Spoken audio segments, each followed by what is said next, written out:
लिपट जाता हूँ माँ से और मौसी मुस्कुराती है, लिपट जाता हूँ माँ से और मौसी मुस्कुराती है। मैं उर्दू में गजल कहता हूँ, हिंदी मुस्कुराती है। और ये कल्चर, ये संस्कृति हमारी इसलिए है कि वो भी हमें प्यारी है, वो भी हमें प्यारी है, ये भी हमें प्यारी है।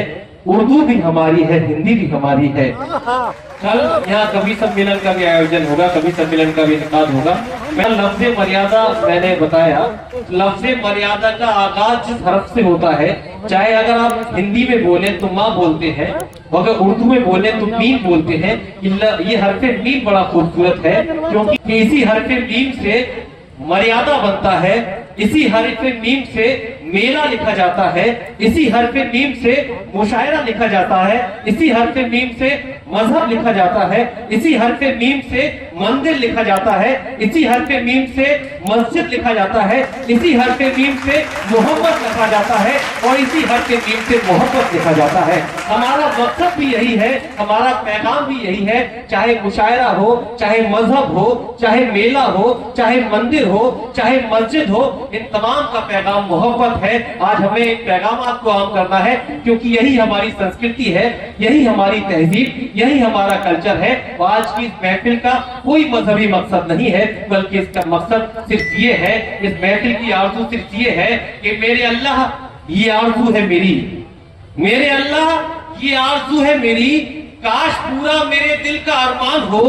आदमी आदमी से मोहब्बत करे, चाहे हिंदू हो चाहे मुसलमान हो। आदमी आदमी से मोहब्बत करे, चाहे हिंदू हो चाहे मुसलमान हो, क्योंकि मैं तुम्हें अपने उसूलों की कसम देता हूँ, मैं तुम्हें अपने उसूलों की कसम देता हूँ। मुझको मजहब के तराजू में न तोला जाए, मैंने इंसान ही रहने की कसम खाई है, मुझको हिंदू या मुसलमान न समझा जाए।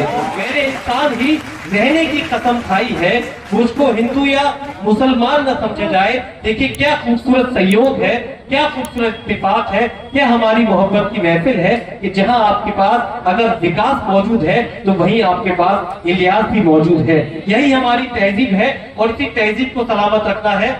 ईओ साहब, तहजीब ये है, एक थोड़ी सी बात और मेरे ध्यान में आ गई कि देखिए हमारे हिंदुस्तान की क्या संस्कृति है कि जहां राजा अकबर अगर अपना सेनापति किसी को बनाता है तो वो मान सिंह को बनाता है, और लक्ष्मीबाई अगर अपना सेनापति किसी को बनाती है तो वो मोहम्मद गौस को बनाती है। ये इस बात का सबूत है कि हमारा मुल्क हिंदुस्तान वो मुल्क है जहां पर हमेशा हिंदुओं को अपने मुसलमान भाइयों पर भरोसा रहा है और यहाँ के मुसलमानों को हमेशा अपने हिंदू भाइयों पर भरोसा रहा है। थोड़ी दूर चलते हैं, जमुना प्रसाद उपाध्याय साहिब का तशरीफ फरमा है फैजाबाद से।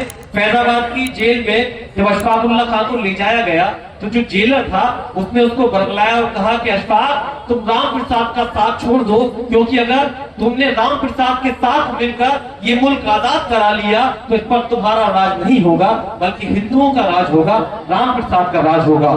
इस बात को सुनकर एक हिंदुस्तानी का जवाब सुनिए। बेसाख्त अशफाकुल्लाह ने कह दिया कि अंग्रेज जेलर, राम प्रसाद मेरा भाई है और मेरे भाइयों का राज तुम अंग्रेजों के राज से कहीं ज्यादा बेहतर होगा। ये हमारी संस्कृति, ये हमारा कल्चर है।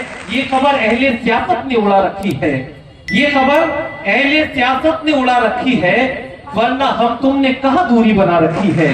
ये खबर अहले सियासत ने उड़ा रखी है, वरना हम तुमने कहां दूरी बना रखी है।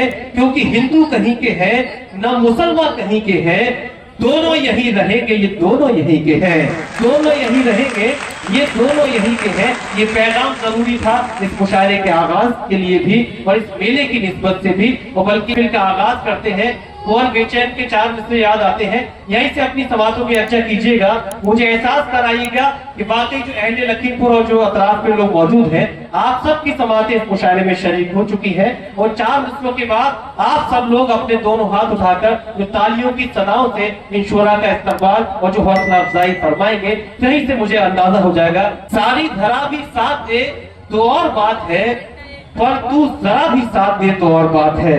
सारी धरा भी साथ दे तो और बात है, पर तू जरा भी साथ दे तो और बात है। चलने को एक पांव से भी चल रहे हैं लोग, चलने को एक पांव से भी चल रहे हैं लोग, पर दूसरा भी साथ दे तो और बात है।